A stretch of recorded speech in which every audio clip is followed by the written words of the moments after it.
What's up, guys? Matt here, coming at you with a quick look at some mods for the T-Hunter here. You'll see I'm not finished with this. Still playing around with it, but just thought I would share some of the stuff I've done. Haven't really started on like suspension or shocks or anything. I may change the shocks out. Actually, to make a long story kind of short, a lot of people wanted to see the 2-speed in this, right? And I did put it in here, but I was kind of going to have to like maybe notch the bed a little the way I had it set up. And I decided like this one ran so good on my indoor course that I wanted to go a little bit more performance based on it, because I feel like I'll run it more than the rock van. So I did move the 2-speed to the rock van. I'll throw a clip in here and show you it working. So this 2-speed transmission in this van is actually very smooth. The slow crawl is almost just like stock, just like the FCX, very smooth slow crawl, and lots of wheel speed and high. So a very good combination. Just got to get a few kinks worked out with the transmitter, not really centering well, and the endpoints are very hard to set on the channel 3 switch on this transmitter, so probably going to change that out and go with a Fly Sky. So you can see there, it does work. I actually had it in here working just the same without the body on it. I just, the way I had it set up, I was going to have to notch this bed out, and I just really didn't like that. So the van has way more clearance, so I just put it in there. But anyways, so this thing, a few little simple mods I did here. I took these screws out of the front, and like I said, I'm not done with this yet. I just did one side, but I made this to where I can put a pin in it. So really, all I did was pull the screws out of the front, and I notched just a little bit off of the mount right there. And then you can just push this bumper through a little bit, and a pin will go through there. Instead of running the screw in it here, you just push it in a little bit more, which makes it fit tighter anyways, and the pin works. And then I basically left all of the screws out up under here in the bed. I'm just running 2 in the back. You can see that one's still way too loose. I'm gonna snug it up kind of like this, but gotta leave them a little loose so this thing can actually just sort of swivel up here. So that's much easier. Just able to get to everything, and you kind of still have to work it a little to get it back in place, because you're trying to get the bed in between the rails and all of that. And I'm probably going to put like a magnet system under the bed just to sort of latch that once it's down. But it works pretty well. You can see right there, I've got some wires underneath there that's kind of holding that up. I'm gonna have to reroute those wires a little to get that to kind of swivel up like that. I did have to notch just a little bit right there, you can see, for the shock mount to clear the bed, and then you have to kind of get it to line up just right. You can see. Oh, what'd I do? Anyways, it's not perfect yet. I'm not finished with it. Haven't put the lights back. Like I said, these wires, I've got to kind of take that loose and move them a little bit. It's holding that bed up a tiny bit. But this is the real mods right here. So I pulled the stock transmission, and really the only reason I did that, I had this buzzsaw motor and a stock transmission in here. It fit very well. I actually like how this transmission, the motor sits as low as possible. But I wanted to go servo on axle with this. So you can see that's another mod I did. I took out the servo bracket here on the stock ESC mount, basically. It's all kind of built into one. So I pulled that out, this right here. So the ESC was sitting here, and the servo mounted up into that. Got that out of the way. Freeze this all up. Right now my ESC is just like double-sided to the back side of my servo. Probably going to make a little plate for it to sit kind of at an angle right here. But just slapped it on there to test this thing out a little bit. But the main reason I wanted to go servo on axles is just to get rid of the bump steer.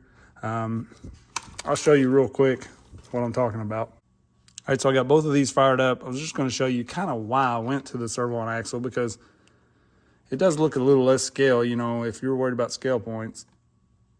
That does not bother me at all, but maybe it does somebody. And you'll see my shift servo dangling out of the bottom there. Having issues with the centering on these transmitters for that 2-speed. So we'll play around with that some more when I get it lined out. I was trying to do that with the stock setup and it works, but that servo's not centering very well. I'm probably gonna ditch the stock ESC, go with a Fly Sky. That way I can center it up better. But anyways, that's another story. So this, I went with that because look at how much that thing's rocking. Watch this. And this was the same way before, you know.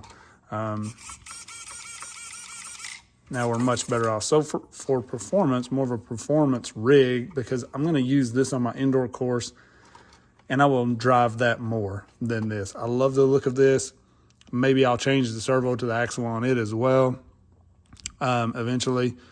But I'm not trying to get like crazy performance out of this. That's why I put the 2-speed with the shift servo in there. I didn't want all that extra weight in here. I didn't want to deal with all that. So that's why I went the route I did with this. Now, basically, to do this, I was able to use the stock links. I had to kind of flip them, spin them. I moved this one, was on the top, moved it to the bottom, just worked better. I don't know. But you can see they are all jacked up looking because they are jacked up. But I'm getting full steering left and right. I'm gonna make links for this. I just wanted to see if I could make it work with the stock ones. So if somebody wanted to do that, they could. It's working fine, no issues. Basically, just pull out the stock servo tray. It was here, and it holds your ESC as well. You could just cut that off, get rid of the servo mount portion of it. I just took it out altogether. Probably gonna make a new mount for my ESC, but right now it's just double-sided to the back of my servo. But that gets all that out of the way, so you got a little more room in here. These shocks that were on the van, because this was originally the van, and I just switched the bodies when I decided to change the direction with the shift 2-speed.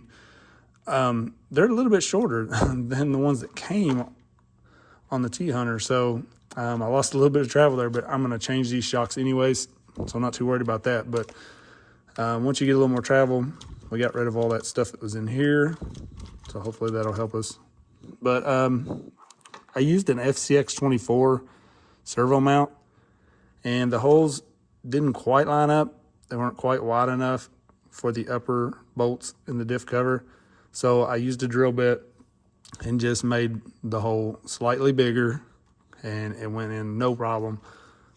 I did that to the servo mount, not the diff cover.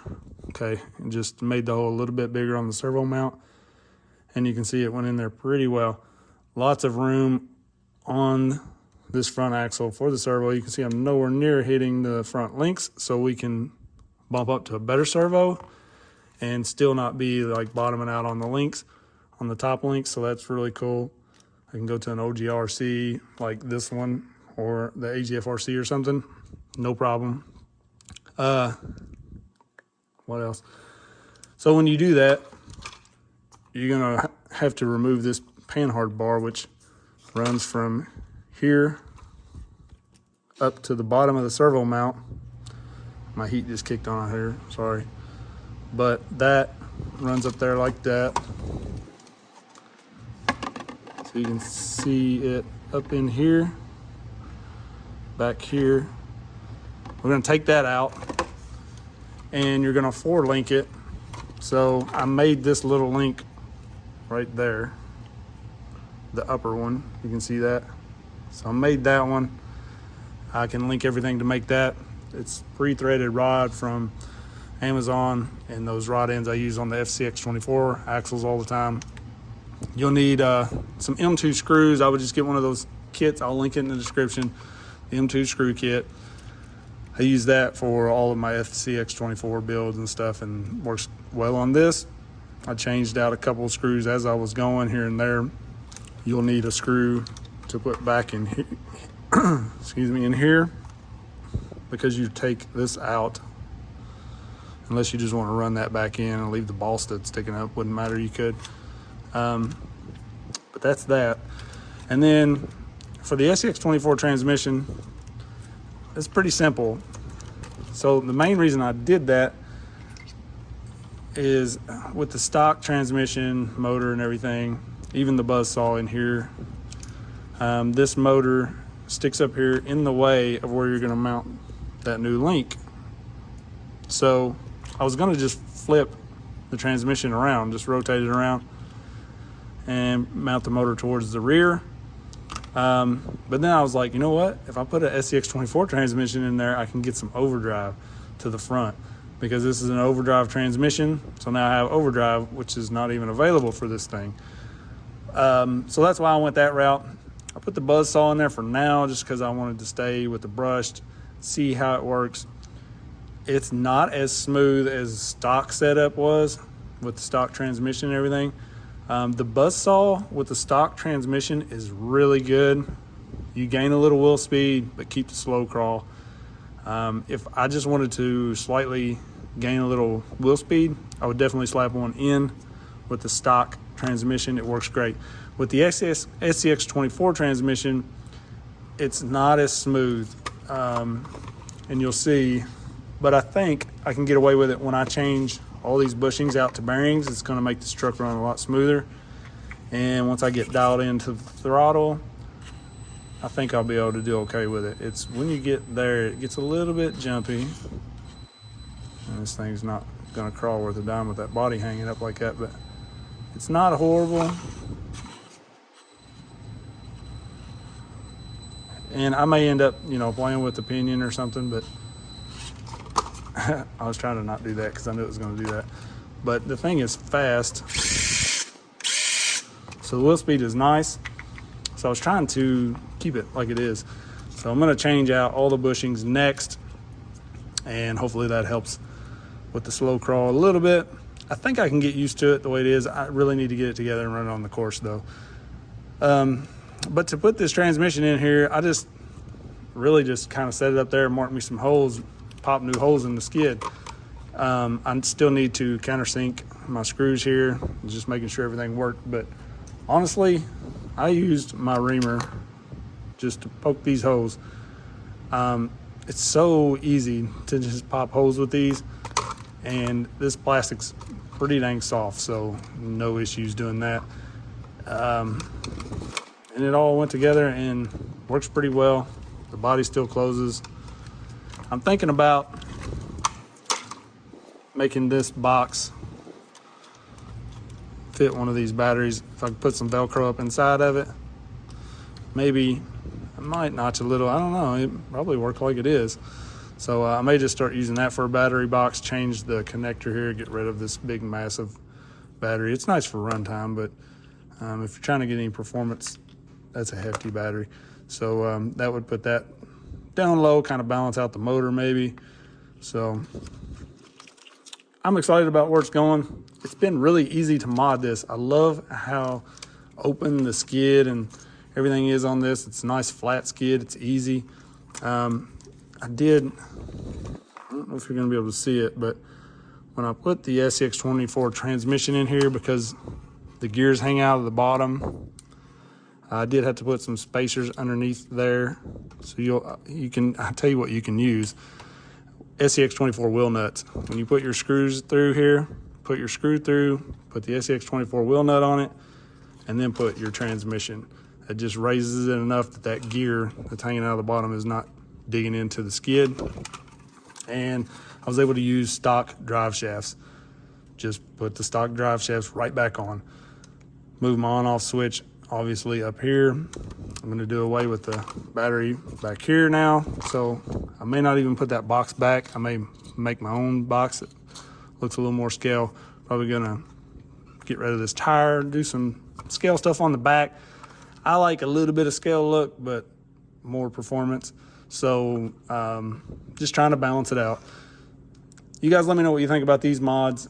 Just having fun playing with this. I love when a new truck comes out and there are no parts available for it, because when you go do something like this, it's something that nobody else really has. You know, like you can get so unique with it.